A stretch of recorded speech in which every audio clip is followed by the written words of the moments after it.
we are rolling along here. Now, I don't know that these two need an introduction. And do you guys, have you heard of this guy, Cornelius, and this woman, Tanya?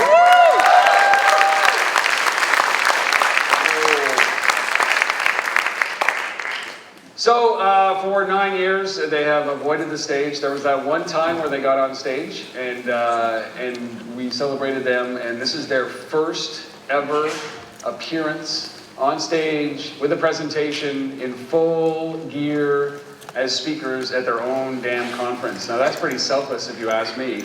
I'd be up here all the time if it was my conference. No, I'm not. They're coming here to talk about the Canadian State of UX report. It's going to be a quick run through. They told me that they're not taking photos, autographs, or questions. They just want to get in and out as quickly as humanly possible. But I expect from you guys here, they have put their blood, sweat, and tears into this entire conference for 9 years. I expect that I will not be able to hear after the thunderous applause that you give to them as they walk out on stage. Is that fair? Yeah. I think so. So without further ado, please welcome Cornelius and Tanya to the stage. Please!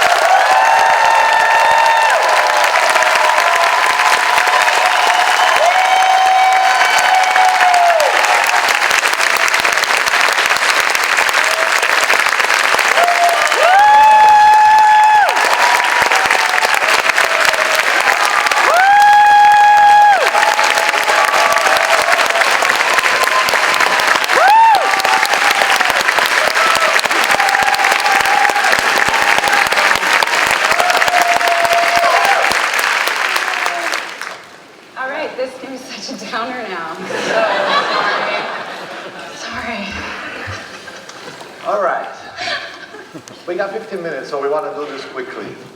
How many of you have taken our Canadian State of UX survey this year, out of curiosity? Oh, a good number of you. Thank you. We've decided that it would be a good idea for us to start an annual, to commission, basically, self-commission our own annual State of Canadian UX report, because in the last few years, we've had the opportunity to sort of meet with people and have coffee with people with a number of either students or people who are trying to move into the UX field, and they seem to think that for whatever reason we have an idea of what's happening in the Canadian UX community. Frankly, all we do is we just put together an event once a year, and that's pretty much it. So I started looking at some of the sources of information where we can understand a little bit more about what we do, and the information is actually very conflicting. And you know, for example, if you're trying to see what kind of tools people use in Canada, what are the predominant tools that designers use in Canada, you get, depending on what your source of information is, you get very different information. If you look at salaries, if you look at Indeed versus Nuvu versus Glassdoor, you get different information, again, depending on the source. So we decided that since we have a little bit of an audience, and we can actually request from our audience and request from our connections to actually start a study to do our own report and start our own annual survey. So here's what we're going to do. We're going to give you a few highlights that sort of align with the theme of our conference this year, and then we're going to touch a bit upon what the report will contain. And as we said in the survey, by the end of November, everybody who responded, everybody who left their email address, we're going to send you a copy of the report, and then we're also going to publish it on our website at CanUX.io. So just some quick highlights. We've had 447 respondents. These are the actual valid responses, because we actually had people from California, we had people from the US West Coast, we had people from Europe who responded to this, even though there's no such options in the drop-downs. But yeah, people are very, very creative. This is actually a really good number. There are a number of countries out there that have done State of UX reports over the past pretty much 5 years, like up to 5 years. And some of them don't have that kind of number of respondents even in their third, fourth, or fifth year. So it's a really good start for us. So hopefully we sort of keep the momentum. Where do these respondents come from? We actually managed to cover 11 out of the 13 provinces and territories of Canada, so thank you for that. These are them. The two of them that haven't been part of our survey are Nunavut, which sort of, oops, oh, going too fast.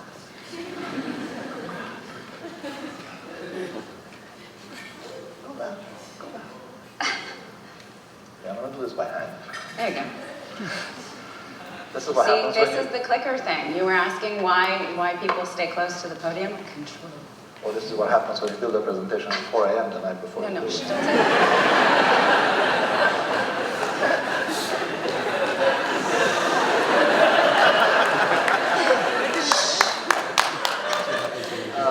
So the two provinces and territories that haven't actually responded to our survey are Nunavut, which we understand.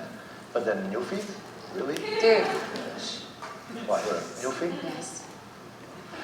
Right. I answered the survey. Maybe like the only one. You guys are busy in November drilling fishing holes in your hockey rinks, right? We've managed to get 41 locations from coast to coast. So pretty much every single large city in Canada was covered. We even managed to go almost coast to almost coast, as we had responses from all the way up north, people from Whitehorse, people from the Choco Northwest Territories. So we're excited about that. We're excited by the fact that we were able to cover the country to a level that we didn't really expect, because our typical audience at this conference tends to sort of gravitate towards the East Coast a little bit.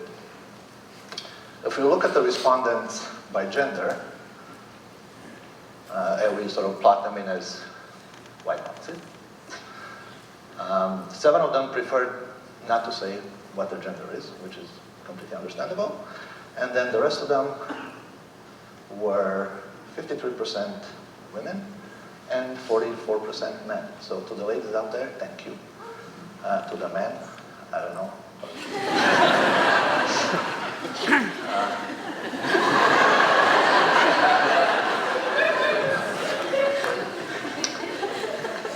If we look at this data by ethnicity, I learned Power BI last weekend, so I can slice this data, so don't hold it against me if my skills, visualization skills are not that good.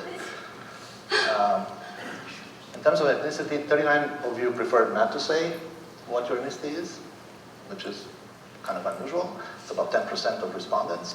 And then of the other 90%, 71% of you were identified as, or self-identified as white, and then 20% of you were visible minority, which is actually a really good number. You want to talk about salaries? Yeah, let's talk about salaries. So when we look at the average salary for UXers, it actually looks pretty high. It's not bad. That's for Canada, right? Just remember this, it's for Canada. So when we actually compare it to the US, that's in US dollars. And we're making about 31% less. So is it the exchange rate? Is it a discount?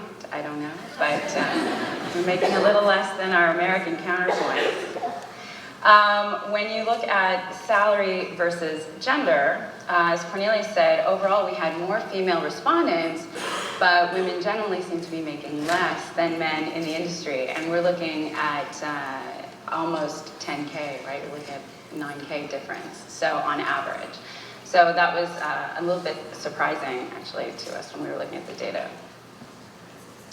If we look at salary versus experience by gender, so in this one, it has a few interesting points. So UXers crest really nicely until like the 10, 15 year mark, and then something happens. I don't know if you're crisis of conscience, if you're taking a pay cut, if you're going on sabbatical, buying a Harley and going across the country, but something's happening in 10 to 15 years with this weird dip and then it goes back up. So not quite sure exactly what's going on there, but it's going to be really interesting to continue looking at that over time to see if it continues.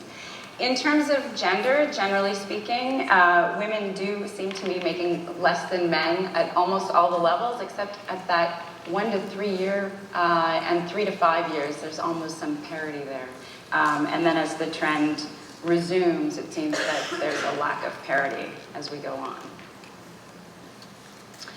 If we look by company type, so here we looked at which types of company people work for who do UX. So they include, if you can't read them, they're self-employed, NGO nonprofit, startups and small companies, agencies and consultancies, in-house or medium to large companies, public sector, government, and academia. And generally the pay scales are pretty close across the board, where women are making a little bit less. And then let's just look at the NGO, nonprofit sector. Man, I don't know what you guys are doing in there. But you really should go back and reevaluate what your salary is, because you're making way less. So ladies, go work for nonprofits. That's right, that's right. If we look at salary versus experience by ethnicity, so in this one, we have the same breakdown. And on the lower side, up to 5 years of experience, there's a disparity between visible minorities and whites. And then as we go further, you can see that there's actually some increases on the side of, on the visible minority side. And so the number of visible minority respondents was lower in the higher levels of experience. So this is one area where we want to be looking at the trend over time to see if this continues year over year. But that said, no matter what your cultural heritage is, like everyone has that weird midlife crisis. Something's going on in that 10 to 15 with that weird dip again. So not quite sure what you guys are all doing. If we look at salary against company type by ethnicity, so it's the same data again, but now we're looking at it from ethnicity perspective. And we only had a single non-white respondent in the academia, so that one is a bit inconclusive at this point. And again, we can see some pretty significant disparity between visible minorities and whites all across the board here. So while there seems to be diversity and representation, there doesn't seem to be parity in the compensation. And the industry can definitely do better on that one. If we look at salary versus ethnicity by gender, so here we can see that visible minority women generally make less than white women. We can see that minority men, on average, make less than white men. And the disparity is pretty significant regardless of gender, which means that we as an industry need to do better. If you're in charge of hiring, or if you're in charge of setting the salaries, take a look at your own company to see if you have parity and diversity in what you're doing. We need to increase parity between the genders and between whites and visible minorities in the industry. Our survey shows that we're just not doing enough as an industry. But if each of us pays really close attention to our environment and what's going on around us, we can do better. So as Cornelius mentioned, this was just a small set of highlights, and the full survey report is going to be available towards the end of November-ish. Right, and it's not, just to clarify, it's not just a salary report. It's not, we're looking actually at the maturity levels of the companies that UX designers or UX professionals work in Canada. We're looking at the kind of educational backgrounds that designers have. We're looking at the type of tools that everybody uses in terms of prototyping tools, research tools, collaboration tools. We're looking at a number of different things that we haven't had a chance to touch upon here, but we're going to slice that data, and then we're going to see if we can find sort of any insights that might help out the community as a whole. We're also looking at doing this on a yearly basis. So next year is going to be our 10th anniversary. Woo-hoo. And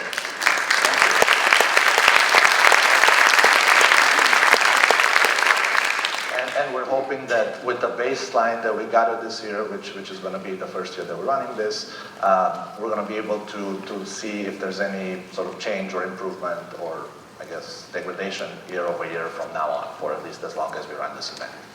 So hopefully you guys, those of you who have participated, thank you. Those of you who haven't, hopefully next year you will contribute your own data. Again, none of this data is personally like self-identifiable. We are not sharing this data with anybody. It's not personally self-identifiable, and we try to feed it back to you guys so that we can make better decisions as a community, as a professional group, and hopefully as people. So, thank you. Thank you.